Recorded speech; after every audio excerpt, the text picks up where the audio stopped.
Buenos días a todos. Muchas gracias por la presencia. Como siempre, es un agrado, ¿no? Compartir con tantas personas en en esta secuencia de meetups online que estamos haciendo, ¿no? Debido a la nueva contingencia. Así que muchas gracias a todos.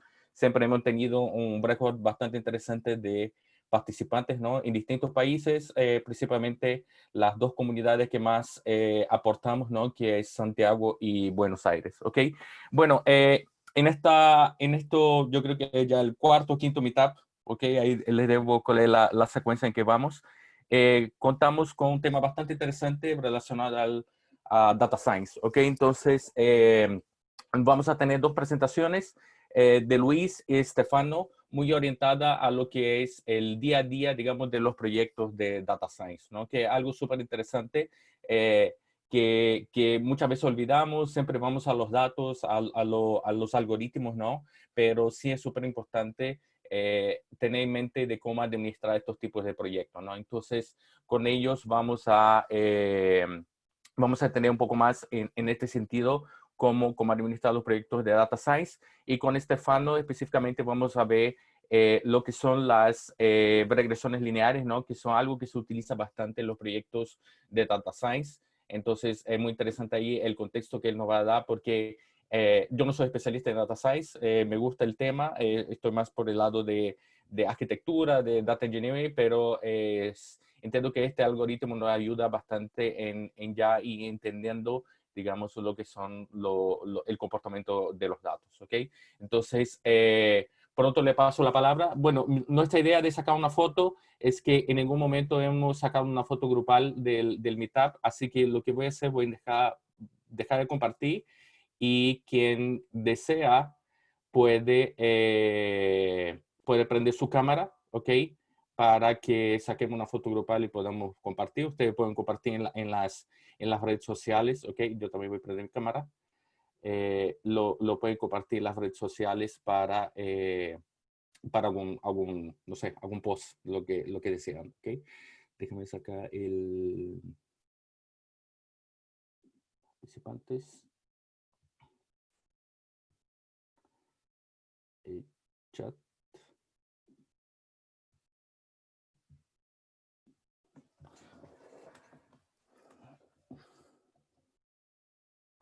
Voy a sacar varios prints porque hay varias páginas.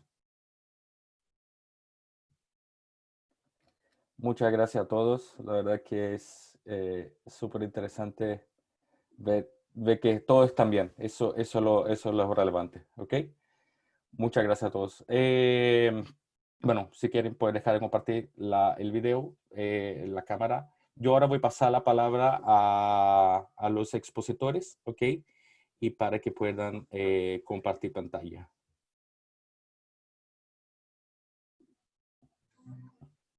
Luis, ¿nos puede escuchar?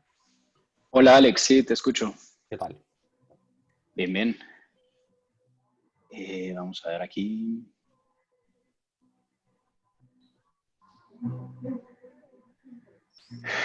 Ya estoy compartiendo pantalla, no sé si la... Sí, podemos ver. Perfecto.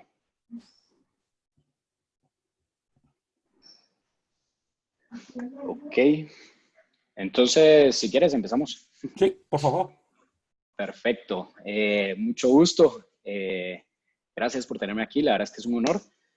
Eh, bueno, básicamente un poco lo que les traigo el día de hoy con Stefano es la idea es hacer un recorrido un poco sobre cómo nosotros en Martinexa abordamos diferentes proyectos de Data Science bueno, básicamente pues nos vamos a enfocar en uno en específico que resultó ser bastante interesante y vamos a tratar de ir atacando como que cada uno de los puntos del proceso creativo. Eh, para empezar, pues, cómo abordamos el problema, y cómo identificamos las diferentes fuentes que teníamos disponibles, ya sea fuentes que nos daba el cliente o fuentes que nosotros fuimos a buscar por otros lados. Voy a hablar un poco sobre la importancia de formular hipótesis. Esta es una parte que me gusta bastante, es cómo podemos convertir datos que son etéreos, que están como dispersos, que no están ordenados en variables que podamos utilizar para modelos. Y finalmente voy a hablar un poco sobre el data engineer que estuvo involucrado en este proyecto para pues, poder ir a traer los datos. Entonces les comienzo contando un poco del proyecto que teníamos asignado. Digamos, el cliente llegó con nosotros y básicamente nos dijo, bueno, es un cliente, este cliente es una cadena de comida rápida que tiene bastante presencia en nuestra región, en Guatemala y en Centroamérica en general. Entonces, el cliente nos viene y nos dice, tengo todos estos restaurantes ubicados en estas localidades y necesito saber, bueno, y para cada uno de estos tengo pues un registro de las ventas promedio semanales. Y basándonos en esto, yo necesito saber cuando vaya a abrir un restaurante nuevo, si me conviene más la opción A o la opción B. Entonces, es un proyecto interesante. Nosotros cuando lo recibimos nos quedamos así como un poco en el aire, ¿verdad? Porque al final es algo hay tan poca información. Son unos 120 y tantos restaurantes y entonces es un número pequeño y aparte no tenemos más que la ubicación geográfica y las ventas. Entonces, algo que lo que yo siempre digo es, una frase que siempre digo en la oficina es que se trabaja pues con lo que se tiene. Entonces, había que entrarle y nos sentamos todo el equipo en esto que nos gusta llamarle, pues me gusta llamarle Data Storms, que es como un brainstorm, pero del equipo de data. Y ahí nos sentamos todos, equipo operativo, equipo de ventas, hay gente de IT, gente de todos los perfiles, data engineer, data analyst, hay interns. Entonces nos sentamos todos como a lanzar ideas de cómo podemos abordar un proyecto tan complejo en el sentido de que tenemos tan poco para trabajar. Entonces, claramente, pues fuimos metiéndonos un poco en la idea de que había que ver, ok, ¿qué hace este lugar diferente de este otro, en donde abrió este restaurante? ¿Por qué sus ventas son diferentes? Ok, la clientela es diferente, se encuentran en puntos en donde tiene más afluencia de gente, probablemente hayan otros factores que afecten, como si hay algún lugar público cerca, o no sé, eran muchas ideas, o si pasa cerca de una carretera. Y al final había que pues aterrizar todas estas ideas y realmente cómo vamos a medir esto, dónde vamos a ir a buscar esta información y realmente la cantidad de gente que se mueve o el estrato social, no sé, son cosas que tal vez podíamos conseguir del ente gubernativo, de encuestas que se hayan hecho o qué sé yo, pero realmente en Guatemala no teníamos esa información tan granular. Entonces, lo que procedimos fue a buscar más afuera a buscar en internet, ¿verdad? Donde hay tanta información y nos conectamos al Google Places API. Esa fue la decisión. Dijimos, bueno, vamos a ver a Google qué hay cerca. Y Google nos permite en cada uno de estos puntos ver qué establecimientos hay cerca, si hay escuelas, si hay paradas de bus, si hay parques, etcétera. Entonces ese fue un approach bastante interesante con el que decidimos empezar. Entonces, bueno, una cosa es tener la idea y otra pues ya es cómo la vamos a trabajar, ¿verdad? Porque digamos que ahora ya tenemos un punto y sabemos que podemos ir a traer de Google información de qué hay alrededor de ese punto. Entonces podemos saber qué hay, por ejemplo, y otra cosa buena de Google es que nos lo clasifica por tipo de establecimiento. Entonces, por ejemplo, podemos ir a ver qué restaurantes hay cerca de nuestro punto, podemos ir a ver qué escuelas o universidades hay cerca de nuestro punto, qué paradas de bus, cajeros automáticos, qué parques. Entonces, tenemos toda esta información, pero al final es como información, ¿verdad? No, es data, todavía no nos está diciendo nada. Entonces, ¿cómo la vamos a poder aterrizar, digamos, para poder trabajar con ella? Entonces, pues la primera idea es, bueno, vamos a trabajar con un radio, ¿sí? Podemos decir, bueno, veamos tantos metros a la redonda del punto, cuántos establecimientos hay de cada tipo, suena lógico.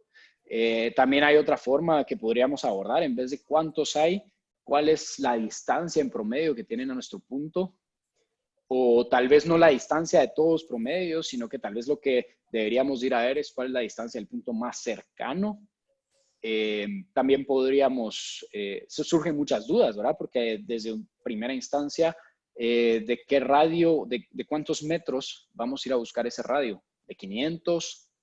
No sé, ¿de 1000?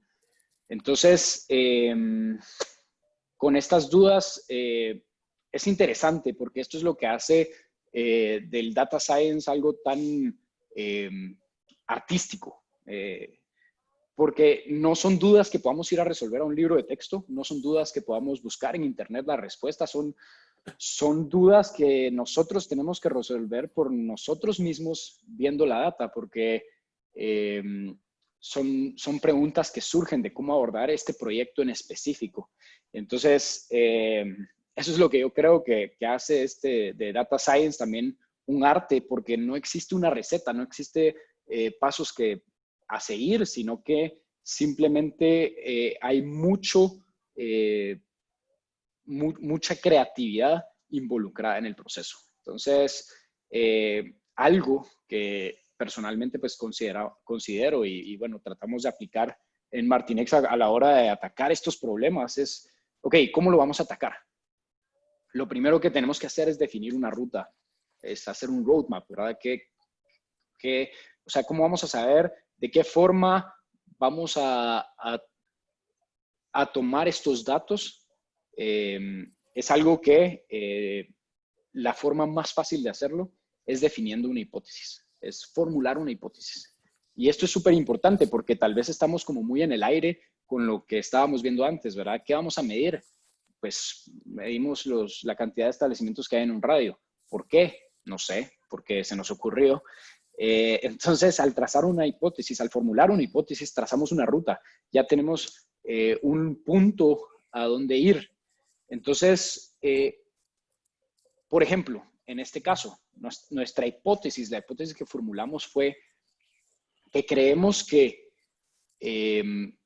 los restaurantes que más ventas tienen son los que se encuentran en un punto en donde hay bastante afluencia de gente. Y la afluencia de gente la vamos a interpretar a partir de los datos que nos da Google. O sea, si hay muchos establecimientos, quiere decir que es una zona comercial muy afluentada. No sé si esa es una palabra que exista, pero ¿me entienden? Y si es una zona en la que hay muchos establecimientos, pues nuestra hipótesis es de que vamos a tener más ventas. Entonces, ya con una hipótesis podemos trazar una ruta, porque entonces la forma en la que nosotros vamos a interpretar y trabajar con la data va enfocada a que podamos medir eso que estamos planteando.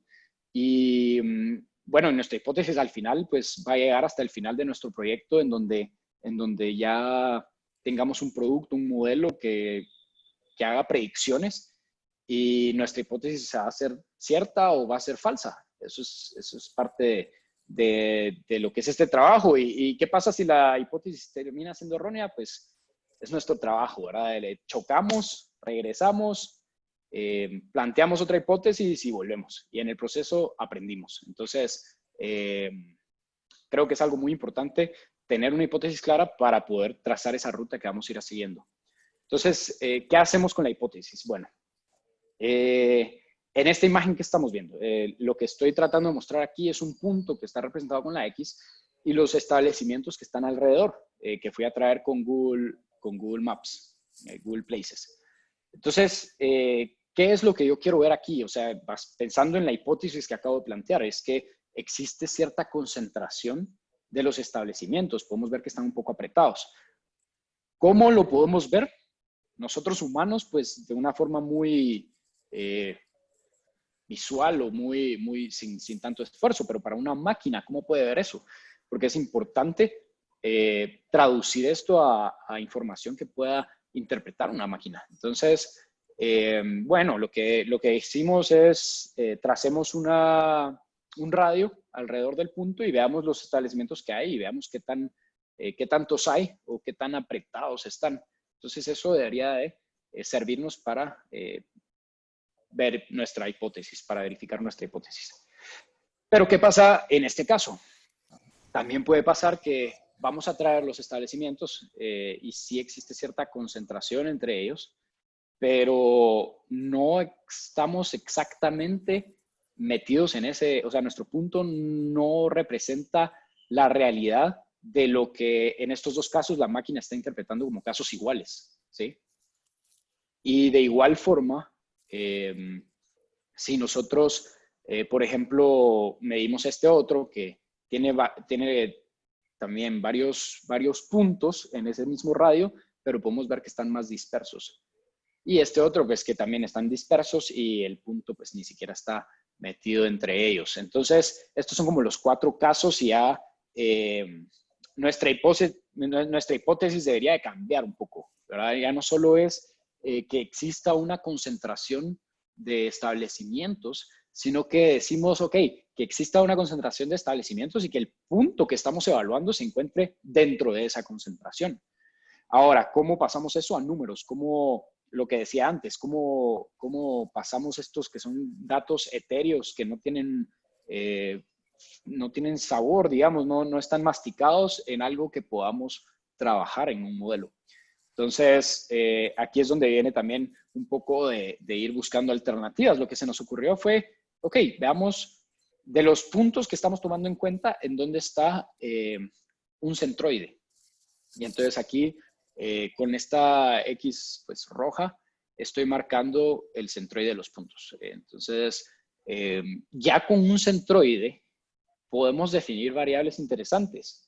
¿Por qué? ¿Qué es el centroide? Sería como el punto de equilibrio, digamos, entre todos los establecimientos, el punto central que define esa aglomeración de establecimientos en donde están ubicados. Entonces, si nosotros podemos dibujar el centroide y en este caso, la misma existencia del centroide nos da la oportunidad de medir esas dos cosas que estábamos tratando de decir en la hipótesis. En primera instancia, podemos medir el promedio de distancias de todos los establecimientos que estamos considerando hacia el centroide. Entonces, ¿qué logramos ahí? Por ejemplo, voy a ver si puedo dibujar acá. Sí. En el primer caso, por ejemplo, acá vemos que todos los establecimientos tienen distancias pequeñas. Entonces, ¿qué nos va a dar el promedio? Nos va a dar un valor bajo, ¿sí? De distancias de todos los establecimientos al centroide. En este otro caso, si nosotros vamos a ver las distancias de los diferentes establecimientos al centroide, vemos que son distancias largas. Entonces, es una forma en la que nosotros podemos medir un poco qué tan concentrados están los establecimientos en el punto que estamos evaluando. Y el centroide también nos permite ver la otra medida que estábamos hablando en nuestra hipótesis, que sería la distancia del punto que estamos evaluando al centroide. Por ejemplo, en este caso, tenemos una distancia más larga que la que tenemos en el primer caso. Entonces, de igual forma que el punto anterior, mientras más cercano esté, digamos, para nuestra hipótesis es mejor, que según nuestra hipótesis va a tener mejores ventas. Entonces ya podemos parafrasear nuestra hipótesis, que primero la habíamos formulado de una forma muy ambigua, ya la podemos parafrasear en números, en algo que podemos calcular y que podemos de cierta forma meter ya en un entrenamiento de un modelo. En este caso, pues la hipótesis parafraseada sería que un restaurante va a tener buenas ventas cuando el promedio de las distancias de los establecimientos al centroide sea baja y también la distancia del punto evaluado al centroide también sea baja. Entonces esto lo hace ya un poco más palpable. Entonces vamos avanzando, ¿verdad? Cada vez tenemos algo más, ya no estamos tan perdidos como estábamos al principio del de cuando empezamos a ver el proyecto. Entonces, lo siguiente, pues es cómo ya nos metemos en un tema un poco más técnico, un poco más matemático, que también nos gusta bastante, pero no voy a ahondar tanto aquí, pero es cómo ya como sabemos interpretar estas variables, cómo las ponemos en una función, en algo que una ambas para tener un solo resultado, un valor, una variable que podamos utilizar. Entonces, ya que estábamos hablando de que mientras más pequeño mejor, entonces vemos cómo podemos manipular entre las dos variables para darnos una sola variable que contenga toda la información. Entonces, en este caso, pues no me voy a meter en detalle en esta fórmula, pero, por ejemplo, podemos ver aquí abajo que estamos aplicándole un logaritmo un logaritmo al promedio de las distancias, a la densidad. ¿Por qué hacemos esto? Bueno, porque básicamente nos da igual si estamos viendo un establecimiento que está a 5 kilómetros que uno que esté a 10 o a 50 kilómetros. Es algo que nada más vamos a catalogar como algo que está lejos. Entonces, de una forma como que lo normalizamos. Lo que nos interesa son los que están más cerca. Esto ya tal vez es un poco técnico y solo lo puse como ejemplo. Igual las otras transformaciones que hacemos a las variables pues, son en busca de un valor que represente lo que estamos buscando. Y algo bonito o algo que me gusta a mí de trabajar esto es de que, bueno, le da la oportunidad a alguien de nombrar sus propias variables. Eso, pues, no sé por qué, pero a mí me gusta y entonces le pusimos un nombre fancy, índice de concentración económica. Y básicamente lo representamos con esta fórmula, entonces es todo muy, muy guau. ¿Eh? Entonces, el índice de concentración económica o ICE, pues nos vamos a estar refiriendo a esto un poco más adelante en estas presentaciones. Y puede que también nos refiramos a él como, pues, por sus siglas, como se leen en inglés, que sería ICE, por ejemplo. Entonces ya llegamos a un punto en este trabajo, en este proyecto, digamos, hemos metido horas de cabeza, hemos formulado una ecuación, hemos formulado una hipótesis, hemos definido como que todo, pero si ahorita en este punto nuestro cliente nos pregunta cuál es el avance, realmente pues no tenemos nada, tenemos una ecuación y ya, no hemos trabajado todavía. Y eso es algo bien interesante, pero no, son mentiras. Quería ser un poco dramático en esto. No es que no tengamos nada, realmente si tenemos un diseño que podemos seguir después, ¿sí? El haber planteado la hipótesis, formulamos ese roadmap, ese trazo que vamos a seguir, no es que no tengamos nada. Todas estas horas en las que le hemos metido cabeza, ya tenemos un diseño que lo único que hace falta es la ejecución. Entonces ahí voy a caer en el siguiente tema que pues, les quería comentar un poco también del proceso, que es toda la parte del data engineering. Data engineering es bien complejo, es básicamente una de las partes súper importantes de los proyectos de Data Science, porque sin Data Engineering pues no tenemos insumos para trabajar, ¿verdad? Entonces, en este caso, un poco también cómo fue el proceso del Data Engineering o más específico en la recopilación de los datos, cómo los fuimos a traer de Google Places. Porque ahorita pues tenemos la idea, pero todavía no hemos ido a traer los datos. Entonces, lo primero es conocer la fuente, ¿verdad? Ya definimos qué fuente queremos usar, es conocerla. Conocer cómo funciona el API de Google, conocer cuáles son sus inputs, cómo se hace un request y también conocer cuál es el resultado que nos retorna al momento de hacer una consulta. También tenemos que conocer qué output queremos y esto tiene que estar alineado con la hipótesis, con el plan que tenemos. En este caso, pues yo diría que está fácil. Tenemos que ir a buscar, bueno, el output deberían de ser los establecimientos que están alrededor de los puntos de los restaurantes con los que estamos trabajando.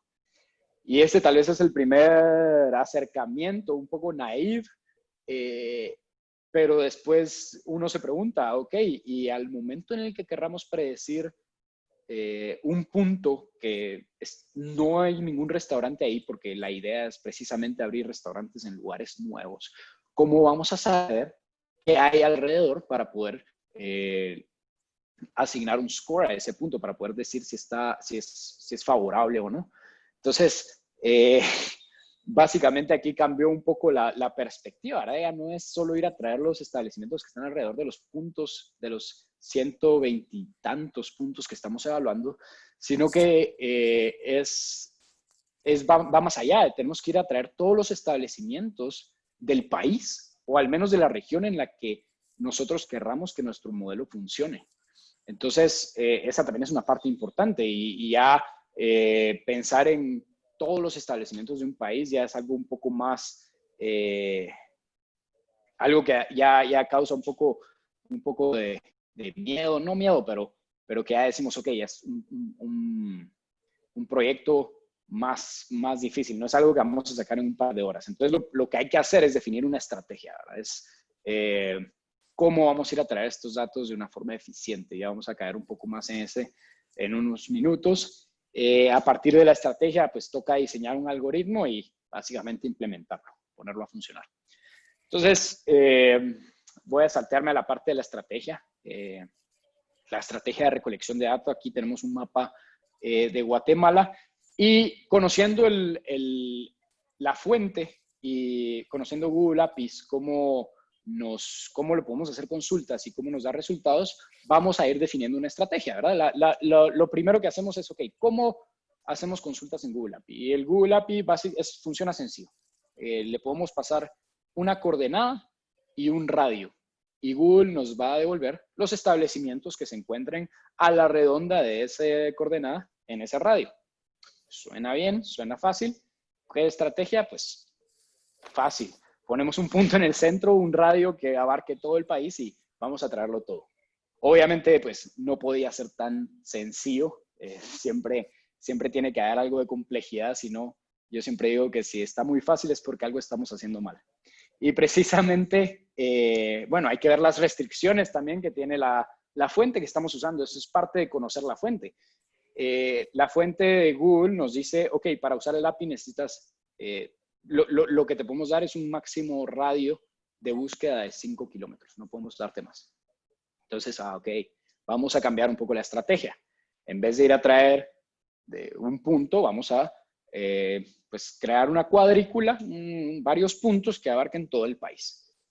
Entonces, es una solución interesante, pero también tiene sus problemas. Vemos aquí que tenemos espacios en blanco. Es muy difícil, digamos, que tapar todos los espacios, y no podemos estar seguros que no estamos yendo a traer toda la data. Y salud. Salud. Y esta data no la podemos ir a traer. Digamos, si esta data no la traemos en estos espacios en blanco que estamos dejando, pues probablemente nuestro modelo pues le van a faltar datos en algunos momentos. Entonces necesitamos barrer el país completo. Solución, bueno, hagamos más puntos. Podemos cubrir el país así. Entonces definir que en espacios de 5 kilómetros no haya ningún espacio que dejemos en blanco en todo el país. Entonces, suena interesante, pero esto nos presenta dos problemas. Si otra vez regresamos a la fuente de Google API, son dos restricciones que tenemos. Primero, nos dice que tenemos un máximo número de establecimientos en el resultado que nos da. Entonces, si yo le pido los establecimientos que hay a la redonda de 5 kilómetros de un punto, y hay más de 60 establecimientos, solo me va a traer los 60 más cercanos. Entonces, esto realmente no es real, no podemos controlarlo. Realmente esto se vería algo así, porque van a haber puntos en los que no vamos a poder cubrir los 5 kilómetros, porque van a haber más de 60 establecimientos. ¿Y esto a qué nos lleva de nuevo? Pues a espacios en blanco que no estamos cubriendo. Entonces, aquí estamos viendo un problema en esta estrategia. Aparte, hay otro tema muy importante, también de cierta forma es una restricción que nos da Google, y es que tenemos un costo por consulta. No podemos simplemente barrer el país completo, cada vez pegando más los puntos, como diciendo, si voy a traer puntos que estén distanciados nada más 200 metros, seguro que no voy a dejar espacios en blanco porque no van a haber más de 60 establecimientos en un espacio de 200 metros. Entonces, pero eso representaría un precio altísimo para ir a traer la data. Entonces, tampoco es viable. Entonces, ya cuando vemos que como que las soluciones straightforward que estamos pensando no son las indicadas, entonces es un momento otra vez de sentarse y pensar cómo lo podemos hacer. Y para esto, pues les voy a enseñar un poco la solución a la que llegamos. Lo primero que hicimos fue, ok, no vamos a ir a buscar establecimientos, no vamos a ir a buscar establecimientos, aquí no sé por qué no me cargó todas las calles, pero utilizamos esta herramienta para mapear todas las carreteras y ciudades del país. Y básicamente no vamos a ir a traer establecimientos, ir a buscar consultas en medio de la montaña, porque ahí no vamos a encontrar nada, no nos sirve de nada, solo son consultas que estaríamos malgastando, estaríamos pagándole a Google de balde. Entonces lo que hacemos, la solución en la que venimos es mapear todas las calles, las carreteras, mapear las ciudades, no tenía que ser exacto, nada más como decir, ok, por aquí vamos a ir a buscar. Y entonces esto nos permitió definir una topología. ¿Y qué es una topología? Básicamente, ¿qué es una topología? Pues básicamente va a ser como la definición de todos los puntos que nosotros queremos ir a consultar. Entonces, para poder definir esta topología, pues sí, primero definimos todas las calles, todas las ciudades donde vamos a ir a buscar, donde es posible que existan restaurantes. Pasamos por un proceso de densificar los puntos. ¿A qué me refiero con densificar? Si nosotros vamos aquí, por ejemplo, vemos que esta carretera, tenemos un punto aquí y otro punto aquí que probablemente estén separados unos 5 kilómetros. Lo que hicimos fue llenar de puntos toda esta recta porque queremos estar seguros que no nos falte ningún punto. Igual en la ciudad llenamos de puntos todo el relleno. Entonces, eso es lo que pasamos a hacer, una densificación de puntos. Digamos, en una ciudad podemos ver acá cómo marcamos los puntos que sí queremos evaluar. Y luego pasamos a una parte que le llamamos normalización del grid, que es básicamente crear una cuadrícula sobre el país y definir todos los puntos que están en esta grilla, en esta cuadrícula, darles un ID único, por ejemplo aquí, darles un ID único, la latitud, la longitud, y decir si es un punto activo o no. Voy a utilizar un mapa de cuando trabajamos esto en El Salvador como ejemplo, ya que aquí pues hicimos con propósitos visuales nada más, como acá le dice, definimos un tamaño del grid de 5 kilómetros. Eso quiere decir que cada punto está separado 5 kilómetros del otro. Y es un poco la idea de lo que quiero que vean. O sea, definimos como que toda la cuadrícula sobre el mapa y los puntos en los que nos interesa ir a buscar información, ¿sí? Esto, por motivos visuales, lo separamos 5 kilómetros, pero en la realidad lo trabajamos con un grid de tamaño de 150 metros. ¿Por qué? Porque no queríamos dejar pasar en ningún espacio. Entonces, ya haciendo un zoom in a una ciudad específica, pues esto se ve algo así. Pudimos pintar las carreteras con la densificación de puntos, como les mencionaba antes. Pudimos llenar todo este espacio, que es todo este espacio que pues tiene actividad. Y todos estos puntos pues están de cierta forma ordenados y tienen un ID único. Eso es importante ahora. ¿Por qué? Porque, por ejemplo, si regresamos a la data que les estaba enseñando de Guatemala, la cantidad de puntos que tenemos en nuestro grid es de 4.9 millones. O sea, 4.9 millones de puntos los que logramos identificar que cubren todo el país. Esto, si regresamos a lo de que estábamos hablando del costo por consulta, y fuéramos a consultar todos los puntos, se nos representaría $170,000. O sea, no es un valor que estamos dispuestos a pagar.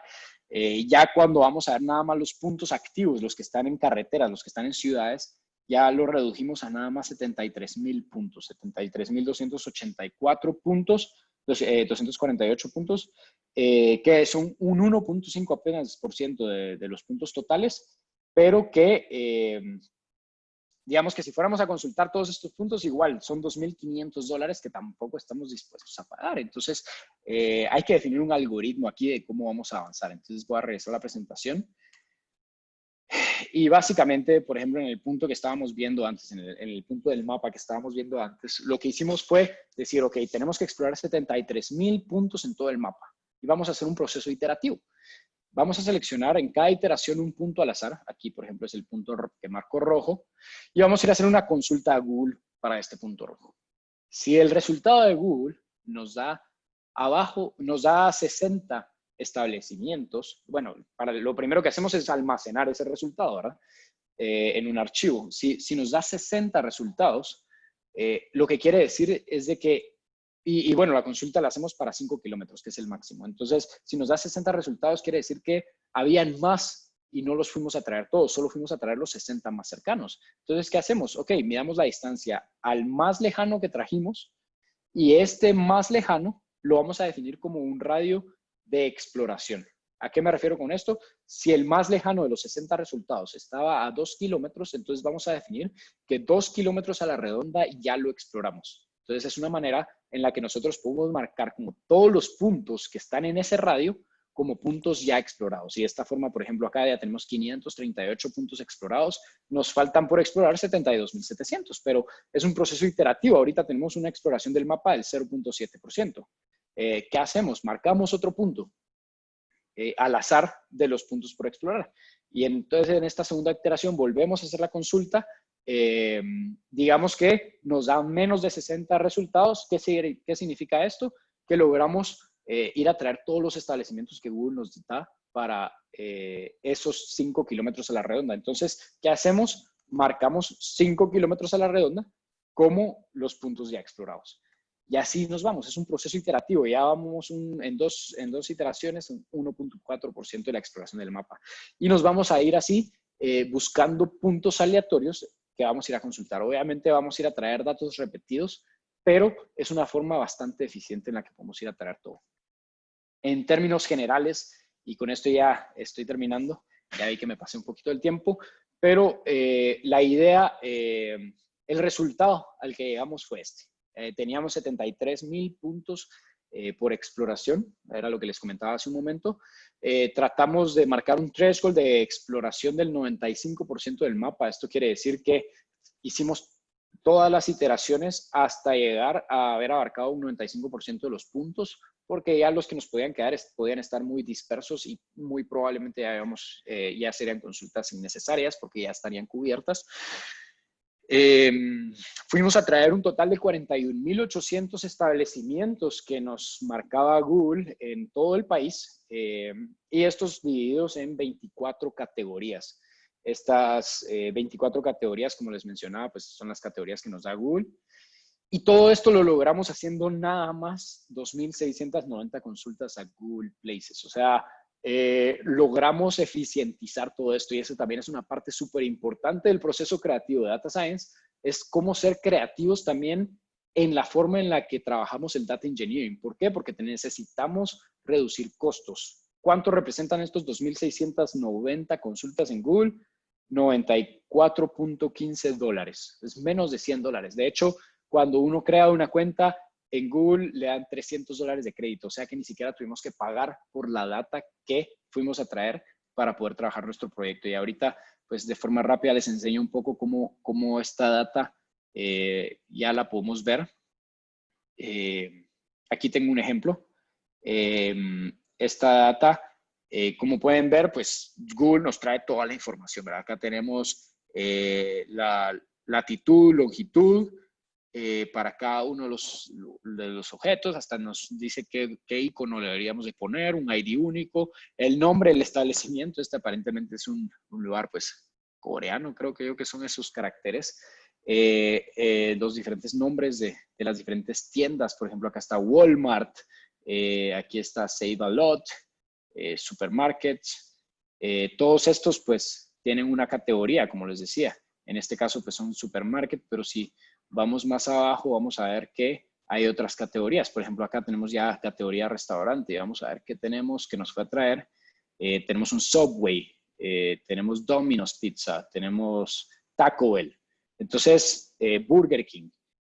Entonces aquí de esta forma McDonald's también, fuimos a traer toda esta información que ahora nos va a servir para, para trabajar todo lo que viene después, ¿verdad? La construcción del modelo. Y cómo estuvieron repartidas esas categorías.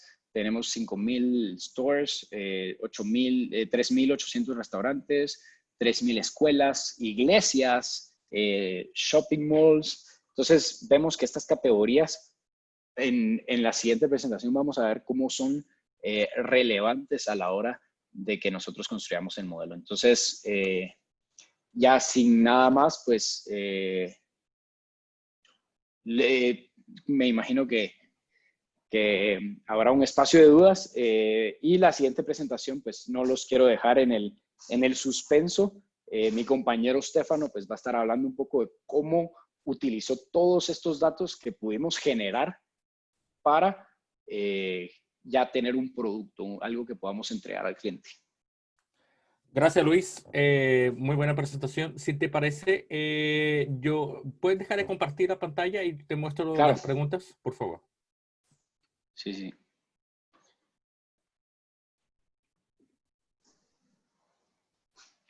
Yo tengo un documento acá con las preguntas. No sé si puede ver. Sí, las veo. Ok. ¿Puede ir respondiendo? Responde, enfoquémonos en las 3 primeras y vemos si no alcanza el tiempo para responder las últimas, ¿ok? Ok. Menciona el enfoque de analizar los alrededores de cada local. No han analizado el tipo de productos vendidos. Consulto pensando que en un producto a mayor precio puede venderse. Ok. Esta es una pregunta interesante porque es una característica, cuando estamos hablando del tipo de producto que venden en cada local, es una característica propia del local. Entonces, sí fue algo que pensamos, de hecho, al principio. Le queríamos pedir al cliente que nos diera más información porque solo nos estaban dando una ubicación y un reporte de ventas. Entonces dijimos, ok, mándenos más información. ¿Cuántas mesas tienen? Como dices, si hay alguna diferenciación de precios. ¿Qué tanto personal tiene? Metros cuadrados del establecimiento. ¿Cuenta con parqueo? ¿Sí o no? ¿Cuenta con autoservicio? ¿Sí o no? Como nosotros estamos acostumbrados a necesitar más data y justo eso es lo que queríamos pedir, pero en este caso particular nos dimos cuenta que no nos iba a servir esa data y así como el tipo de productos que se vende, porque a pesar de que sí, como lo dices, puede afectar la cantidad de ventas, al momento de que nosotros decidamos dónde abrir un restaurante, que es básicamente lo que nos está pidiendo el cliente, es data que no existe todavía. O sea, no es data que podamos tener de la ubicación, ya es algo que va a formar parte del análisis que ellos hagan. O sea, abrimos un restaurante aquí, ok, y le vamos a poner este tipo de precios, pero no es algo que exista ya a priori en ese lugar. No sé si me explico, digamos que no es una fuente que podamos utilizar para nuestra predicción, porque es data que pues no existe, ¿verdad? Al final va a ser una decisión que tome esta empresa para abrir o no un restaurante y de qué forma, o sea, con qué formato lo va a abrir. No sé, me imagino que espero haber respondido la pregunta. Ok, ahí va la segunda pregunta de La Raúl. segunda. Ok, el modelo de negocios de Martinexa es contra solución de un problema o por cierta cantidad de validación de hipótesis o por cantidad de tiempo definido de trabajo de la solución. Bueno, para esta parte yo la verdad es de que soy del lado operativo, no del lado comercial. Sí, entonces sé que hay diferentes maneras en las que trabajamos. A veces lo que hacemos es por proyecto. Y a veces hacemos una especie de analytics as a service en donde se paga cierta mensualidad o a veces también, como dicen ahí, como que un reto. A veces hay predicciones que después se pueden comprobar si fueron ciertas o no, entonces nos pagan, digamos, por si se logró el objetivo o no, no sé. Creo que hay diferentes modalidades y eso va a depender un poco del objetivo que se quiera alcanzar. Pero más detalle no te puedo dar porque no, la verdad es que no sé. Vale. Pues ahí va la tercera pregunta de Marco. Lo que entiendo es que tanto el punto A como el B se vende el mismo producto y que están Sí, haciendo el levantamiento de la información sobre la hipótesis. Ah, no, es más una confirmación, digamos, ¿no? sí, Lo que nos manda Marco. Mira, yo quiero dejar mi pregunta, ¿ok? ok, A ver, yo he estudiado bastante el tema también de metodologías, ¿no? Orientada a data science, principalmente con el enfoque más ágil, no tan tradicional o como se ve, ¿no? Eh, ¿Has escuchado alguna vez de CRISP-DM y cómo se aplica, digamos, más orientada al tema de manejo o administración, gestión de proyectos, como dice el título de tu presentación, ¿no? sí, un poco, no estoy tan familiarizado, de hecho, con la metodología. La conozco porque creo que en la U, cuando estuve en la universidad, pues algo vi de ella, pero no la he aplicado. Te puedo contar un poco, nosotros trabajamos con Scrum eh, y tenemos un proceso, una metodología que le llamamos Data Boost. Y creo que Stefano va a hablar un poco sobre esa metodología. Pero básicamente es como un ciclo que nosotros tratamos de trabajar para poder dar resultados rápidos. Como tú bien dices, ágil es aquí una buena palabra porque en este tipo de proyectos es importante tener resultados buenos, rápido, y es lo que nosotros llamamos quick wins, ¿verdad? Trabajamos con un nuevo cliente y hay muchas cosas que se pueden hacer con data y tratamos de buscar los mejores proyectos que nos vayan a dar mejores resultados en menor tiempo. Pero específicamente CRISP, no te sabría decir, pero definitivamente pues las metodologías ágiles se pueden aplicar en este tipo de proyectos. Perfecto. Vale, muchas gracias. Mira, si te parece, deja tu mail en el chat por si alguien quiere para enviar la Sí, con mucho pregunta gusto. o tiene otra consulta, quiere contactarte contigo. Bueno, muchas gracias, Luis. Perfecto. Ahora paso a Stefano para que pueda hacer su presentación. Toma tu tiempo, 25 o 30 minutos, no hay ningún problema ahí. Los asistentes seguramente te quieren escuchar, ¿ok?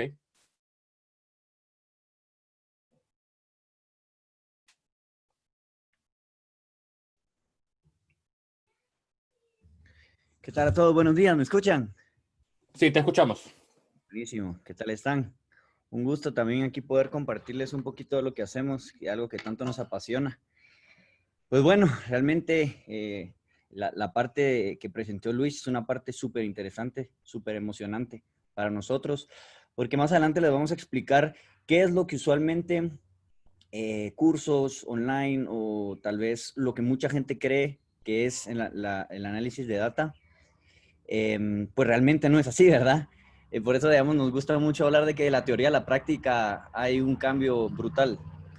Entonces, prácticamente, cuando tal vez uno empieza en un modelo analítico y tiene 1000 teorías, pues el plan parece bastante simple.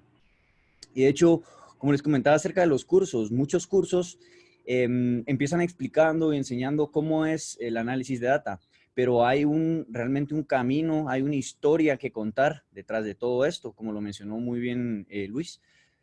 Tanto agarrar toda la información, como saber diseñar cómo se va a encontrar estructurada la data, qué variables vamos a usar, qué filtros vamos a estructurar, porque es muy fácil perderse en la data, es muy, muy fácil. Entonces, me gusta esta diapositiva, porque ejemplifica clarísimo el día a día de un analista de datos, ¿verdad? Realmente es un proceso mucho más complejo, es un proceso bastante creativo, pareciera ser que estamos en un mundo, bueno, obviamente estamos en un mundo de números, de cálculos, de las ciencias exactas, sin embargo, da mucho lugar a la creatividad de salirse de la caja, pensar totalmente diferente y como decía Luis, no se tiene una receta para poder resolver todos los problemas, sino nosotros muchas veces tenemos que inventarnos muchas metodologías. Entonces, prácticamente, este es el ciclo de vida de los proyectos que nosotros trabajamos. Lo separamos en 6 partes y cada una de las partes es muy importante, pero ahorita les voy a comentar un poquito de dónde se concentra la mayor parte del trabajo. La primera parte es el descubrimiento, que prácticamente ahí lo que se hace es, se define claramente cuál es el objetivo del proyecto, se construye la historia que vamos a estar trabajando Y luego de construir esa historia, se empieza a ver con qué información contamos, se empieza a platicar con el cliente cómo están las fuentes, qué tipos de fuentes se tienen, ¿verdad? Luego está la preparación de los datos, que es lo que les comentaba. Nosotros tenemos un dicho que si se le mete basura a un modelo, va a salir basura. La magia de todos los modelos analíticos está en el algoritmo. Sí, el algoritmo es una gran parte. Sin embargo, es el 5 o 10% de todo el trabajo que hacemos. Nosotros tenemos que lograr diseñar toda la estructura de toda la información, cómo va a entender, cómo va a interpretar el modelo la información, y para eso obviamente tenemos que entender cómo funciona el algoritmo. Pero ya que entendemos todo eso, hacemos un diseño bastante robusto que intente contemplar todos los supuestos de los algoritmos con todas las variables que logren tener un poder predictivo, para ya luego entrenarlo y tener un buen output o una buena resultados en términos de eficiencia. Luego está la planificación del modelo, que van a ver más adelante. Yo creo que ahí existe un poquito de sesgo en términos de qué modelo es el mejor, porque no necesariamente un modelo definitivamente va a ser el mejor, porque todo depende de qué lupa se está evaluando el modelo. Luego también está la construcción del modelo, que prácticamente la construcción del modelo es ya entrenar el modelo. Vamos a ver más adelante cómo se entrena un modelo, qué formas existe y cuáles son las mejores. Obviamente también se acopla a la necesidad del cliente y a los retos que nos presentamos. Luego hacemos una comunicación de resultados, que es ya todas las insights, todas las nuevas variables que encontramos, cuáles son importantes, cuáles fueron los resultados finales, la eficiencia, se las comunicamos al cliente. Y por último, lo operacionalizamos. Esto no necesariamente se hace en todos los casos. Esto se hace siempre y cuando exista la necesidad de tenerlo en tiempo real o en batches, ¿verdad? Porque si, por ejemplo, si fueran, como en este caso, fuera un estudio, pues hay una sola entrega. Entonces, como les comentaba, prácticamente lo que es el descubrimiento, la preparación de datos y planificación del modelo involucra un 90% de todo nuestro trabajo.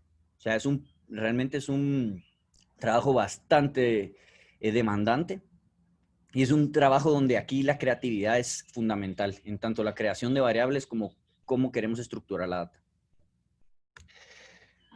Entonces, ahora les vamos a contar un poquito del descubrimiento, de qué información teníamos, qué empezamos a pensar, cómo nos empezamos a, digamos, voy a intentarles pintar la situación o cómo nos sentíamos en ese momento para que se involucren en esta historia analítica que construimos hace unos años. Entonces, prácticamente, como Luis les comentó, lo único que recibimos fue, esta es la data de este restaurante de comida rápida, que prácticamente nos dieron el ID del restaurante, su latitud y longitud, cuánto vendía por mes y el estatus en el que se encontraba la tienda, porque había muchas tiendas en Google, por ejemplo, que ya no existían, ya estaban cerradas. Entonces, nosotros también tuvimos que hacer el match entre las que estaban en Google contra los que nos están entregando para poder ver realmente cuáles estaban funcionando. Luis dijo que habían unas 120, de esas 120, entre todos los filtros de los que ellos nos dijeron, mira, estas son las que queremos, estuvimos trabajando 56. O sea, ¿se imaginan un modelo analítico con 56 observaciones?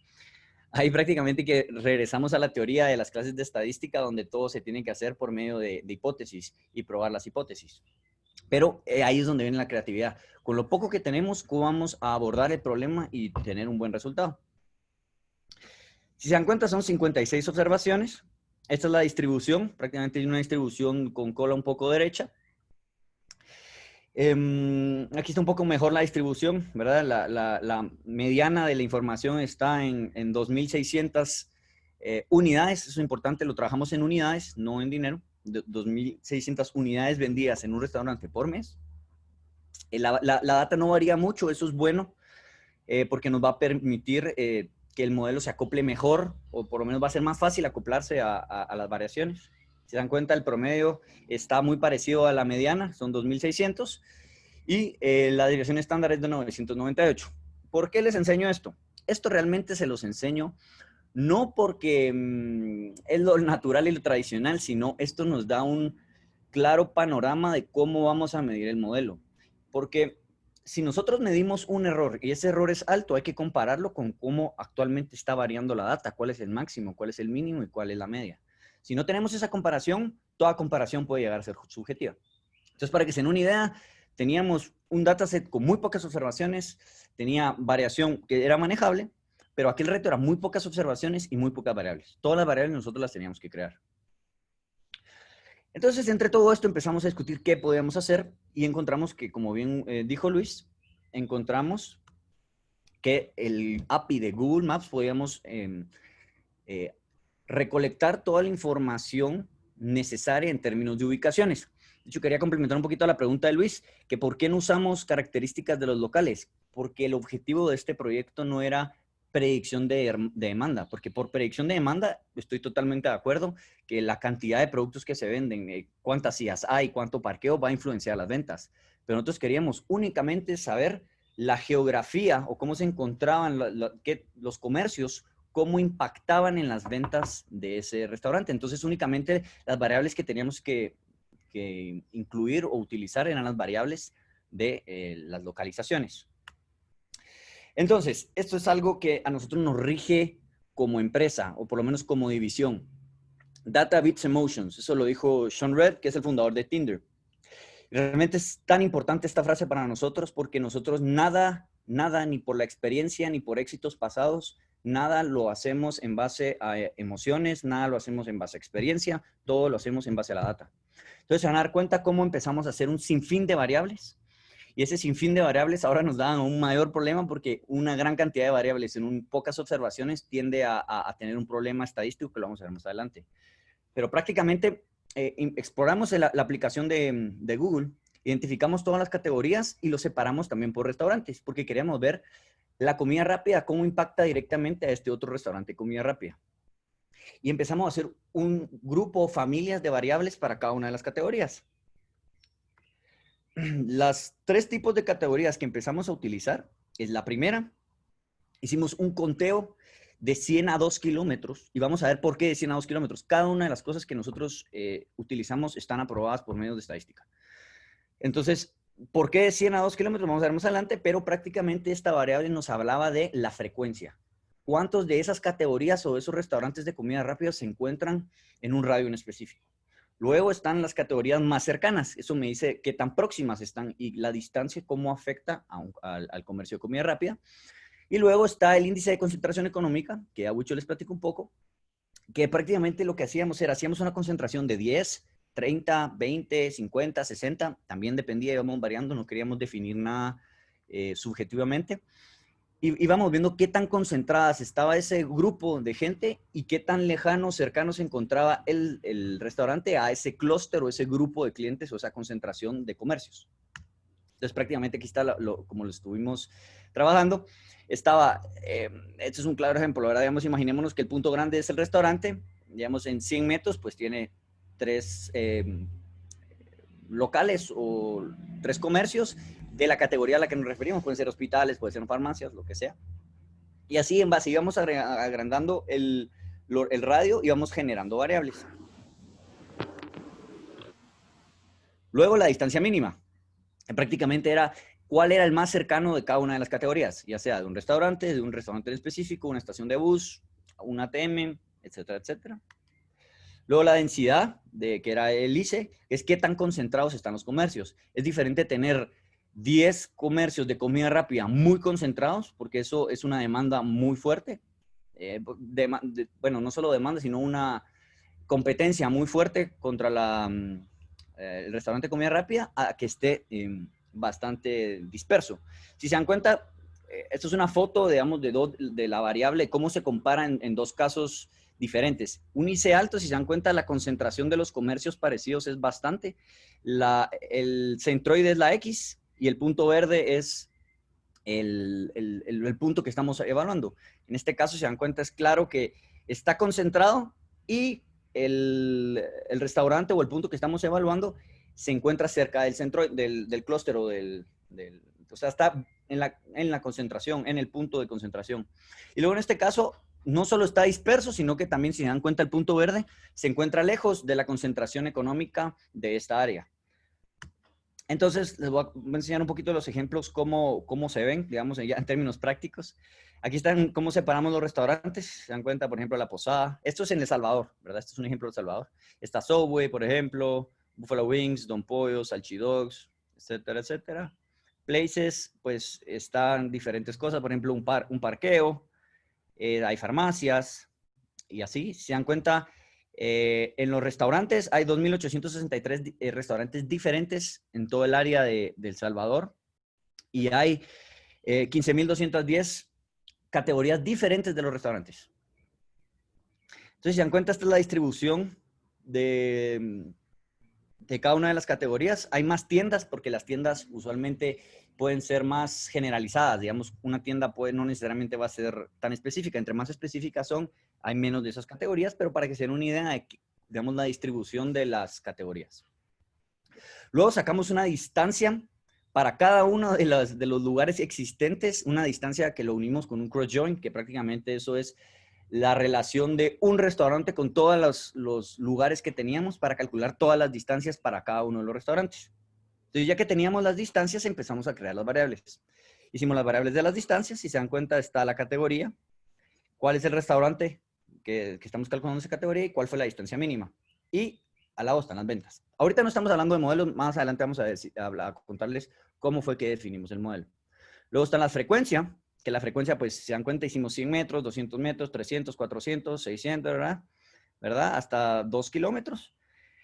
Con cada una de las categorías, con cada uno de los restaurantes también, y las ventas. Y la densidad, lo mismo, esta es la densidad, la variable densidad que hicimos con el cálculo para cada una de las categorías.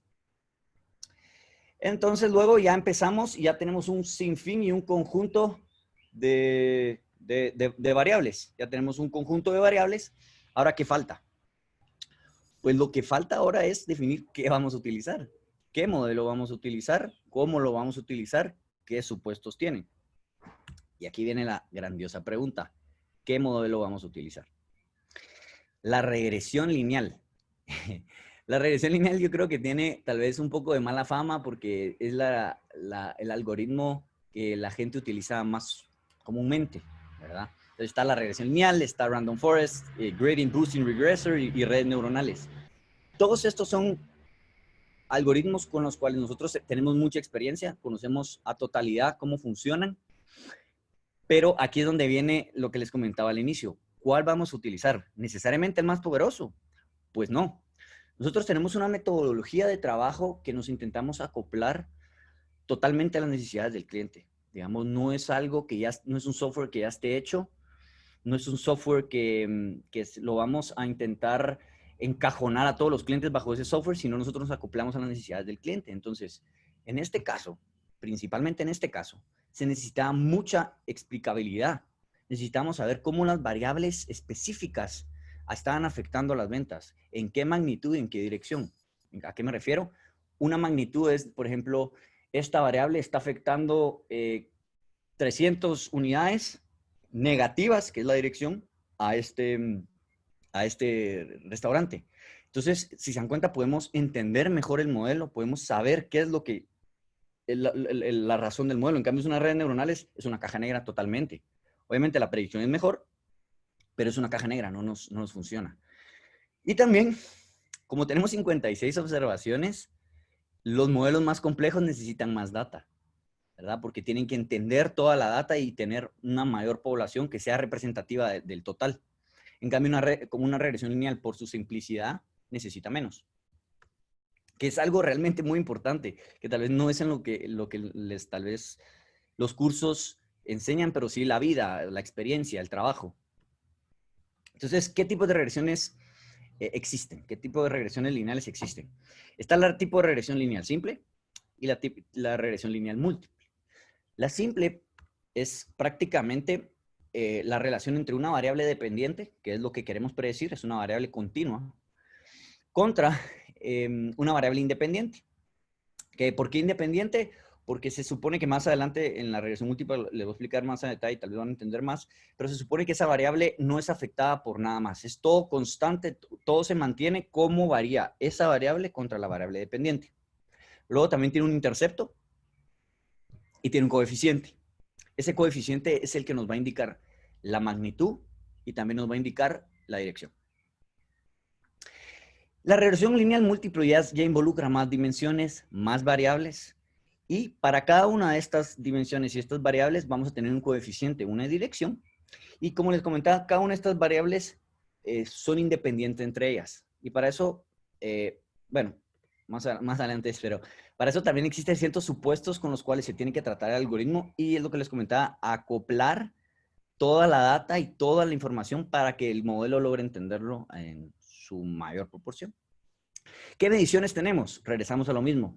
No queremos ser lo más subjetivos, sino totalmente objetivos en esto. ¿Qué medición es mejor? La que funcione mejor en su momento, ¿verdad? Nosotros utilizamos todas, usamos bastantes, pero las que más utilizamos es el R cuadrado. El R cuadrado ajustado, que es lo mismo que el R cuadrado, es el porcentaje de variación que describen las variables independientes contra la variable dependiente, pero el R cuadrado ajustado marginalmente castiga a las variables que se van agregando que no tienen un beneficio de explicabilidad. Y el otro es los errores cuadrados, la suma de los errores cuadrados. Entonces, los supuestos.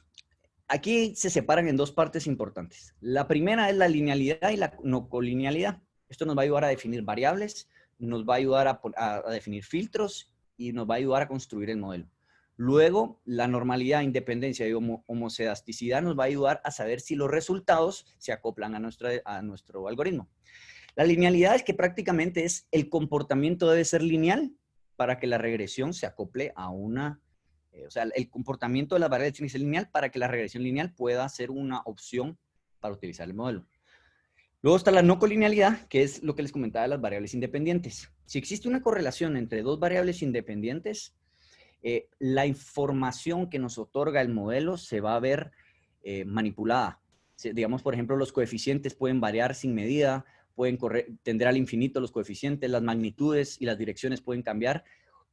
Entonces ya el modelo ya no nos dice lo que realmente está pasando. Luego está la independencia, homocedasticidad y normalidad, que eso me habla de los errores. Por ejemplo, nos dice que los errores deben de ser independientes entre sí, no deben estar alterados, no debe existir una relación. La homocedasticidad es que la variación debe ser, la variación entre cada uno de los errores debe ser, pues, la varianza debe ser igual, y la normalidad, pues prácticamente que tiene que tener una distribución normal los errores. Entonces, cuando hablamos de todo esto, empieza el término de las correlaciones. Digamos, una correlación alta significa que tiene una relación lineal importante. Entonces, lo que buscamos en todas las variables para saber si son importantes es que cada una de las variables tenga una relación, una correlación alta, y entre las variables independientes estamos buscando que la correlación sea baja. Entonces, si se dan cuenta, ya que vimos el primer supuesto, entramos en el primer problema o cómo abordar esto de manera más fácil. Aquí vamos a resolver dos preguntas. La primera, ¿por qué definimos 2 kilómetros? Y la segunda, vamos a abordar el tema de la no colinealidad. Si se dan cuenta, aquí lo que estamos haciendo es sacar una correlación entre las ventas con las variables de cada una de las variaciones que hicimos para cada una de las familias de los tipos de categorías. Entonces, si se dan cuenta, la correlación de las variables de 100 metros, 200 metros va subiendo hasta un punto que llega a un máximo, que es el de 300, y luego empieza a bajar. Entonces, ¿por qué no decimos poner más de 2 kilómetros? Porque nos dábamos cuenta que en todas las variables existía este efecto que pareciera que las correlaciones tienen una distribución normal donde en un punto se maximiza. Entonces, nosotros encontrábamos ese punto de maximización y ese punto de maximización nunca fue más de 2 kilómetros. El efecto de la correlación se va perdiendo en los kilómetros o en la distancia, digamos, entre más cerca o más lejos. Entonces, lo único que hacemos es 100 metros va a estar correlacionado con el de 200, 200 con el de 300. Entonces, para cada una de las categorías y restaurantes nos quedábamos únicamente con una de las tipos de familias, con una de las variables para cada una de las categorías. En este caso, por ejemplo, nos quedaríamos con el de 300, con este nos quedaríamos con el de el ICE o el índice de concentración económica de 40, y en esta pues solo es un valor, entonces no hay mayor cosa que hacer. Sin embargo, también en esto puede ser que exista una relación entre las variables de frecuencia con las de densidad, o las de densidad con la distancia mínima. Entonces, ya adicional a eso, ya se trabaja la relación entre todas, pero es más fácil de manejar, ¿verdad? Digamos, de hecho, nosotros llegamos a manejar 700 variables y entre esas 700 variables cuando hicimos esto se redujeron a 200. ¿Vale? Ya esas 200 son más fáciles de manejar y ya las reducíamos si entre ellas, aunque tuvieran diferente tipo de variable o tipo de categoría, pues las íbamos eliminando. Entonces vamos a ver, regresar aquí cómo se ve. Si se dan cuenta, aquí están las correlaciones. Calculamos las correlaciones de las distancias. Si se dan cuenta, aquí no hay mucho que elegir. Por cada una de las categorías hay una correlación. Ahora sí, para una misma categoría hay muchas correlaciones. Entonces, por ejemplo, esta es la correlación de 100, esta es la correlación de 200, 300, 400, etcétera, etcétera. Y este es el coeficiente de correlación. Entonces, se iba haciendo un array dentro de un data frame, ¿verdad? Entonces, ahí vamos definiendo ya de manera en el código cómo elegir, digamos, maximizábamos el array, cuál era el valor máximo y nos quedábamos con esa observación. Al igual que la densidad. Simplemente en la densidad eran menos, ¿cómo se llama? Campos, porque eran menos posibilidades de variables. Ahora la construcción del modelo. Teníamos, con todo esto que filtramos, teníamos 150 variables aproximadamente. Entonces, ya empezamos y entra la pregunta de, ¿qué tenemos que hacer con tantas variables? ¿Las vamos a meter todas? Bueno, las metemos todas. ¿Qué pasa si las metemos todas? Lo que empieza a pasar es que empezamos a overfitear, o sea, nosotros decimos así, que es una mezclado entre español e inglés, pero realmente es overfitting, que esto ocurre cuando al agregarle complejidad al modelo, paramos prediciendo los errores, paramos acoplándonos demasiado al modelo de entrenamiento o al modelo de exploración, ¿verdad? Digamos, al que está, como imagínense, como un laboratorio. Estamos explorando únicamente a estas y ya cuando lo pasamos a realidad ya no se parece a la realidad. ¿Por qué? Porque el modelo es mucho más complejo que la realidad. Luego está el caso de underfit, que es que no tenemos las suficientes variables para poder predecir lo que realmente está pasando. Y el óptimo es, estamos usando las variables necesarias para predecir lo que necesitamos. Entonces ya entra lo que se conoce como feature engineering, que esto es realmente algo que no se platica mucho. ¿Y por qué no se platica mucho? Porque es muy difícil de explicar. Porque el feature engineering va a variar en todos los proyectos. La cantidad de variables, cómo construir las variables va a cambiar en todos los proyectos. Entonces, aquí entra y venimos y decimos, ok, ¿cuáles variables vamos a utilizar? ¿Cómo las vamos a definir? ¿Cómo las vamos a agarrar? Solo para que se den una idea. Teníamos aproximadamente 150 variables. De esas 150 variables, hice un ejemplo, ¿verdad? Digamos, cuáles eran las combinaciones de variables por cada uno de los bags de modelos que podíamos hacer. Si hacíamos un modelo de una variable, realmente son 114 en este caso porque filtrábamos otras. Pero bueno, prácticamente, si teníamos un modelo de una variable, podemos hacer 114 posibilidades porque hay 114 variables. Si tenemos un modelo de dos variables, teníamos 6,441 posibilidades de modelos. Y si así seguimos, esto es exponencial, ¿verdad? Entonces, lo mejor que sería, mi recomendación, y como a mí me gusta todo lo exacto, ¿qué sería lo mejor? Probar todas las posibilidades y el modelo que mejor pegue a la realidad, pues ese es. Sin embargo, si se dan cuenta, el total de posibilidades son 2.07 por 10 a la 34 posibilidades. O sea, no sé si existe una palabra para describir ese monto. Entonces, existen técnicas para reducir dimensionalidades y hacer selección de variables. ¿Cuáles son estas técnicas?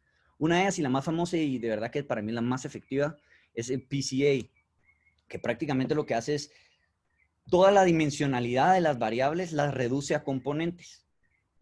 Y ahora ya estamos hablando de componentes y no de variables. Ayuda muchísimo porque en lugar de tener variables repetitivas, ¿verdad? ¿A qué me refiero con repetitivas? Que tienen la misma variación o explican la misma variación, las agrupa en componentes y todo lo que aporta poco lo va excluyendo. Entonces, por ejemplo, nos quedamos en 95% de la variación y nos quedamos con 3 o 10 componentes. Pero regresamos a lo mismo. Como les digo, es muy fácil perderse en la data. Todo esto es una historia y tenemos que entender desde el punto número 1 qué es lo que quiere el cliente. El cliente quería explicabilidad. No podíamos tener el PCA porque nuevamente perdíamos explicabilidad. Luego hay otra manera de trabajar lo que se llama Rich Enlazo, que son, es una forma, es un algoritmo que castiga cada una de las variables si no tienen importancia. Y en el caso de Rich, las disminuye casi a cero. Entonces, las variables más importantes les da un mayor peso y las menos un menor peso. Y Lasso las cancela en su totalidad, las que no tienen importancia. Sin embargo, como eran tantas variables, volvemos a tener el mismo problema, que empieza a perder veracidad del modelo. Entonces, ¿qué fue lo que hicimos? Un modelo más simple, un algoritmo más simple que se llama Backward and Forward Selection. ¿Cómo se hace esto? Si estamos trabajando el Forward Selection, prácticamente lo que hace es, tenemos varias métricas, como les comentaba, puede ser el valor P, puede ser el R cuadrado ajustado, el R cuadrado predicho, los errores residuales acumulados, y se va midiendo cómo cada una de las variables que vamos agregando impacta en el modelo. Por ejemplo, si yo agrego variable 1, ¿qué R cuadrado tengo? ¿Qué valor P tengo? ¿Cuáles son mis errores? Si yo agrego la variable 2, por ejemplo, ¿me mejoró el modelo o no me mejoró? Y así es un proceso iterativo que ya llegamos hasta donde el modelo empieza realmente a empeorar al agregar una variable adicional. Entonces, en este caso, por ejemplo, llegamos a tener que la variable 1 y la 3 son las mejores. Luego, por ejemplo, en el backward selection es al revés. Tenemos todas las variables y vamos quitando variables con la que afecta más el modelo. La peor variable la vamos quitando, como queda el modelo, mejoró o empeoró. Y terminamos en el proceso iterativo hasta que cada una de las variables se van eliminando y la eliminación de esa variable, en lugar de mejorar el modelo, lo empeora. Entonces, ahí paramos la iteración. Ahora, ¿cómo probamos esto? Como les comentaba, lo que no queremos es acoplarnos a una dataset controlado, a un ambiente controlado, porque lo que realmente queremos hacer es que se acople a la realidad. ¿Cómo hacemos esto? Hay diferentes prácticas. La más común es el training test. Usualmente se divide 20% test, 80% train. Sin embargo, tenemos nuevamente el problema. Si yo tengo 56 observaciones y yo le quito un 20% a eso, tenemos menos observaciones para entrenar. Entonces, esto no es una solución. O sea, ya se imaginan a nosotros también que cada paso que damos es retroceder, es iterar, es como decía Huicho, otra vez juntarnos todo el equipo, pensar cómo resolverlo, y ahí es donde empieza la creatividad.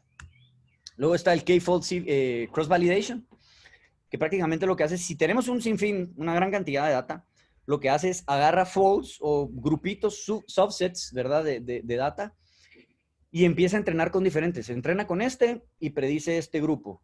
Y así empieza a iterar en todos los folds. Entonces, esto nos permite que la predicción sea más real, porque ya es el universo de información que está agarrando es mayor. Entonces, el promedio de los errores o los resultados que estamos midiendo se hace con todas las iteraciones. Y por último, bueno, este no funcionó tampoco porque, como se pueden dar cuenta, no tenemos esa información. Por último, también está Leave One Out Cross Validation, que este fue el que tuvimos que usar. Realmente no es algo no es como que se utilice mucho, porque, o sea, deja uno y entrena con todos. Entonces, si estamos hablando de mucha información, es muy difícil de procesarlo. Digamos, si estamos hablando con lo que usualmente trabajamos, unos 5 millones de observaciones, imagínense dejar una y entrenar con 5 millones y hacerlo para todas, se tardaría mucho. Entonces, en este caso, como teníamos 56, eso fue lo que hicimos. Lo que hicimos fue, entrenábamos con todas menos con una, predecíamos. Y así lo hicimos para todos y calculábamos su R cuadrado ajustado. Y el promedio de estos R cuadrados ajustados se conocen como Predicted R Squared. Entonces, como les comentaba, en las fases que estábamos platicando, ya ahorita ya logramos resolverlo, ya tenemos cómo medirlo, ya tenemos las mediciones, ahora es comunicar los resultados. Pero como les digo, siempre en la cabeza, ¿cuál es el objetivo del cliente? Prácticamente esto fue lo que quedó del dataset. Estas fueron las variables que utilizamos. Como les comentaba, nos da un nivel de importancia con el valor P y nos ayuda a saber de qué relación tiene la variable dependiente con el independiente. ATM ICE 10. ¿Qué nos dice ese? La concentración de los ATMs que hay en cierta región, cómo eso afecta a las ventas. Pues hace sentido, tal vez no es tan contraintuitivo. Entre más ATMs concentrados hay en un lugar, seguramente es porque hay mucha gente y está sacando mucha gente de dinero de esa área. También estaciones de bus. Es un lugar donde hay mucha afluencia de gente. Concentración de lugares, de restaurantes. si digamos la concentración de los 50 restaurantes más cercanos, y si digamos el restaurante se encuentra muy cerca de esta concentración, pues las ventas van a disminuir porque va a existir les van a robar ventas al restaurante específico. También un parqueo. Si entre menor es la distancia del parqueo, pues significa que es un lugar tal vez que va mucha gente, entonces hay muchos parqueos para que la gente se baje a caminar. Entonces, si está más cerca un parqueo de un restaurante, pues las ventas van a incrementar. Farmacias, realmente esto sí ya no es tan intuitivo, ¿verdad? Ni las farmacias ni tampoco los hospitales. Y escuchen por qué. En el caso de los hospitales, estuvimos platicando con ellos y le dijimos, mira, esta variable está interesante, nos salió muy importante, no sabemos por qué, nos parece raro, quisiéramos saber tu opinión. Y nos comentaban, sí, realmente, tanto en Guatemala como en El Salvador existen áreas de hospitales, tal cual, o sea, un área donde están todos los hospitales más importantes. Y algo importante de los hospitales, si nos ponemos a pensar, es que los hospitales tienen a los médicos, a las enfermeras, que es un montón de personal, como también lo pueden tener en las oficinas, pero a diferencia de los demás comercios, es un lugar donde se tienen muchas personas distintas, donde pueden llegar la familia de alguien que está enfermo, entonces van y comen algo, etcétera, etcétera. Entonces, realmente el tener un hospital cerca sí impactaba mucho, específicamente a este restaurante. Muchos me dicen, mira, es que usa este algoritmo para hacer la predicción de otro restaurante. Definitivamente no puede ser así. ¿Por qué? Porque todos los restaurantes tienen ciertas características que les afectan ciertas variables. Por eso a nosotros nos gusta trabajar toda la medida y no hacer ningún supuesto. Entonces, para que nos demos una idea y, como les digo, saber interpretar los resultados, esta es, digamos, la distribución de las ventas. Se dan cuenta, tiene una cola derecha, que es lo que habíamos visto. Esta es también que habíamos visto que tenía más o menos 2.3 mil unidades en la mediana, un 2.6 en promedio, y desviación de 998. Pongámosle atención a este valor de la desviación, que eso nos va a ayudar a saber cómo está variando la data y cómo están variando mis errores. Y aquí está los resultados finales. A la hora de la hora, estos son los valores que nos quedaron en los errores. Regresando otra vez nuevamente, como les digo, es una historia que hay que ir hilando, ¿verdad? Y contando esta historia es, si el modelo es el correcto, debería aplicarse a mis supuestos. No sé si se acuerdan de los supuestos de la normalidad de los errores. Si se dan cuenta, tiene una distribución totalmente normal.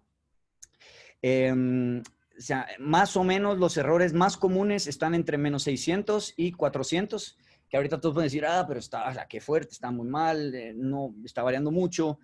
Pero comparémoslo contra la desviación estándar. La desviación estándar es 900. Estamos variando menos que una desviación estándar. Una desviación estándar es como el 67.5%, ¿verdad? Si hacemos una desviación estándar para los dos lados.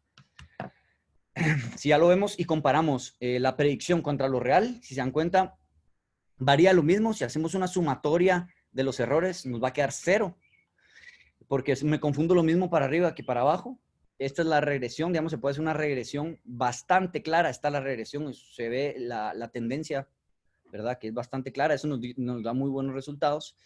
Y ya hablando de estadísticos, si vemos el R cuadrado ajustado, es 75% y el R cuadrado normal 78%. ¿Por qué es mayor el R cuadrado? Por los que les comentaba. El R cuadrado castiga más marginalmente a las variables mediante se van agregando. Entonces va a tender a ser más alto. Y el R cuadrado predicho es lo que les comentaba de lo del leave one out, del cross validation, que es el promedio de todos los R cuadrados ajustados de todo el dataset. Y el error cuadrado promedio fue 382 unidades. Y ahora nos podemos quedar como, eso es bueno, eso es malo. Regresamos nuevamente al objetivo principal. ¿Cuál es el objetivo principal? Saber qué restaurante vende más que otro. Yo no quiero saber específicamente cuánto vende más porque hay otras variables que están afectando esto. Por ejemplo, el poder adquisitivo de la gente está afectando también los tipos de productos, como comentaban, la cantidad de parqueos, pero eso no tiene nada que ver con las ubicaciones. Realmente es un resultado muy alto para que únicamente la ubicación esté teniendo un 72% de eficiencia a la hora de predecir ventas. Eso es súper, súper importante de tener en consideración. Y si ya lo hacemos y el resultado lo desplegamos como realmente nos lo están pidiendo, que es, queremos ver en qué cuantil se encuentra el cliente en base a su a su cantidad de ventas por restaurantes. Por ejemplo, van a haber restaurantes que venden poco, van a haber restaurantes que venden mucho. Si se dan cuenta, tenemos un 80%, aún mejora, tenemos el 80% de las veces en este subset. Yo sé que tal vez el subset es pequeño, pero obviamente no quería agarrar todos. Agarré una muestra aleatoria y la expuse. Tenemos un 80% de accuracy al predecir en qué rango de ventas se encuentra cada uno de los restaurantes. Entonces ya no es dinero, sino es importancia, ¿verdad? Y por último, ya cómo les entregamos a ellos el resultado. Esto, para cada uno de los grids que había comentado Luis, calculamos una sinfín de puntos. Porque una cosa es el entrenamiento, que entrenamos con los restaurantes y predecíamos para todos los puntos del mapa. Entonces, para cada uno de los mapas, donde mayor importancia o mayor posibilidad de que hubieran ventas en base a los comercios que se encontraban alrededor, el mapa se iba a encontrar en rojo. O sea, como aquí, por aquí hay buenas oportunidades.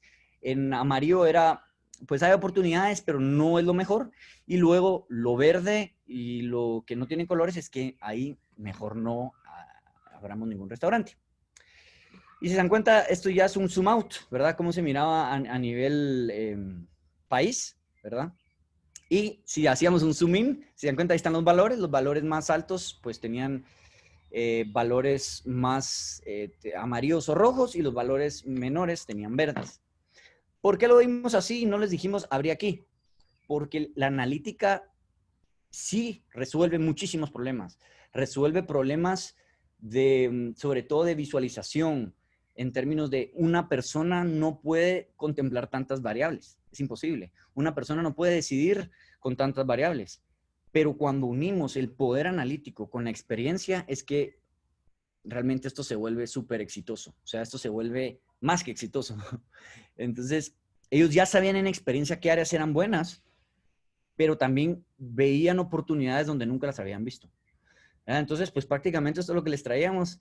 Si se dan cuenta, es un área de la historia que tal vez sí, obviamente lo enfoqué bastante en el algoritmo, cómo manejarlo, cómo resolver el problema, pero principalmente es el saber cómo encontrar la data necesaria, filtrarla, encontrar las variables, ser creativo en toda esa área para que el modelo entienda lo que uno ya espera como resultado.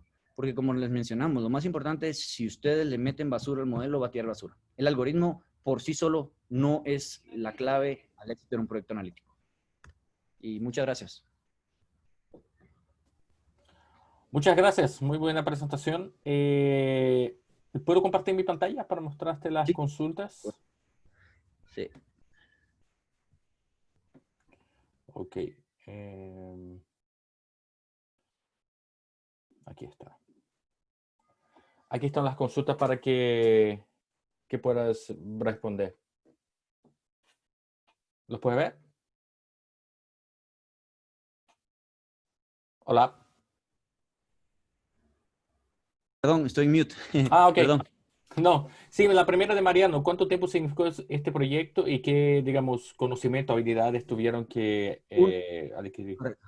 Muy buena pregunta. Muchas gracias. ¿Cuánto tiempo significó? Fue como un mes y medio. Realmente fue un proceso que si no hubiera pasión en lo que hacemos, no lo hubiéramos terminado. Eso tal vez no es un skill, pero sí es algo que es necesario en estos proyectos, porque seguramente habían horas que pasábamos desvelándonos, pero lo hacíamos con gusto. Digamos, todos los días creo que era un gusto ver a alguien despeinado, porque eso significaba que había un trabajo bastante importante detrás. ¿Qué skills tuvieron que adquirir? Este es el tipo de carrera, sobre todo que estamos en tecnología, donde nunca se deja aprender. Para cada uno de los proyectos que nosotros hacemos, nos metemos a ver nuevas metodologías, formas de trabajo, nuevos estudios. Digamos, nunca nos quedamos con un éxito pasado, siempre intentamos innovar. ¿Qué skills específicamente? Pues skills matemáticos, estadísticos y de las herramientas analíticas que estamos usando. Y algo también que les quiero compartir, que a mí personalmente me ha ayudado muchísimo, son los libros de O'Reilly. Esto es un secreto que seguramente los de mi equipo me están matando, pero es algo que realmente a nosotros nos han ayudado muchísimo. Sáquenles provecho, realmente están muy bien definidos y sobre todo cuentan el lado que nadie más cuenta de lo analítico, que es todo esto del lado creativo, cómo hacer las variables, cómo seleccionar variables y todo esto, ¿verdad? Entonces hay diferentes formas de hacerlo, ¿verdad? Libro es O'Reilly, O-R-E-I-L-I-Y. Hay un sinfín cómo hacerlo en Python, cómo hacerlo en Spark, que es el área analítica que lo estamos haciendo. Entonces estos libros de verdad ayudan muchísimo a saber cómo trabajarlo, ¿verdad? Entonces, como les digo, es un proceso de aprendizaje diario. Todos los días hay que estarse capacitando, todos los días hay que estar mejorando. Perfecto. Ahí puedes ver la segunda pregunta, la de Marcos. Sí, consulta el ajuste del modelo a través del tiempo por cambios de dato. Por ejemplo, que cierren algunos comercios alrededor de un punto. ¿Lo hacen ustedes o lo hace el cliente a quien le entregan el producto final? Otra excelente pregunta. Realmente esto es importante porque todos los modelos tienden a perder vigencia, ¿verdad? Entonces nosotros sí damos ese servicio. También si, digamos, un modelo se puede acoplar, no necesariamente reentrenándolo, sino ajustando ciertas variables, que tal vez a veces se lo dejamos al cliente para no incurrir nuevamente a entrenar desde cero. Pero sí, respondiendo a tu pregunta, sí hacemos ese servicio y definitivamente siempre hay que estar tuneando el modelo porque todos los comportamientos pasan. De hecho, les aprovecho a contarles algo importante, tal vez no de side location, pero sí de identificación de fraude. Nosotros estábamos identificando fraudes en teléfonos, en llamadas, donde las llamadas prácticamente le robaban tiempo de aire internacional a las empresas locales. Entonces, lo que pasó fue que nuestro modelo tenía, ese es un modelo que tuvimos un 98% de eficiencia. Entonces, a todos los bypasseros, que era como los llamábamos, realmente les quitamos las oportunidades. Nosotros bloqueábamos todas las líneas, todas las redes. Entonces, ellos mismos tuvieron que elegir nuevos comportamientos, tuvieron que irse por otro lado y decir, ok, esto no me está funcionando, tengo que cambiar mi comportamiento. Entonces, hay veces que el mismo modelo hace que se vuelva obsoleto. ¿Por qué? Porque erradicamos totalmente el fraude en esa área. Entonces empezaron a hacer áreas de fraude por otros lados. Entonces, importantísimo siempre estar al día del modelo. Vale. Iván. Sí, sí. Oye, Estefano, ¿puedo perdón. seguir o...? Sí, por el tema de tiempo yo creo que ya estamos pasados. Si te parece, comparte tu mail también, tu contacto, LinkedIn, lo que desees en el chat para que lamentablemente las personas que no lograron responder estas consultas te puedan hacer personalmente, ¿ok? Yo a ustedes les voy a enviar el documento Word para que lo puedan responder y lo publicamos también en algún punto de en nuestro GitHub para que las personas puedan revisar, ¿ok?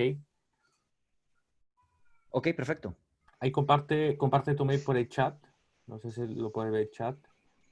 Para que Sí, las ya lo personas... compartí. Tiempo, solo que creo que lo compartí. Dame un Yo creo que segundo. compartiste privado, ¿no? Sí, sí. Para que las personas alcancen a tomar el contacto. Creo que ahí Perfecto. estamos. Vale, cualquier cosa también puede escribir a Luis y te puede hacer las preguntas ya que ya tienen el mail Gracias. de Luis también. Bueno, muchas gracias a todos. Finalizamos el meetup. Muchas gracias a Luis y a Gracias. Estefano. Muy buenas presentaciones. Así que estamos en contacto. Síganos en las redes sociales para saber la nueva agenda de meetups. ¿Ok? Muchas gracias. Gracias, Alex, por la oportunidad. No, gracias a ustedes. Un abrazo.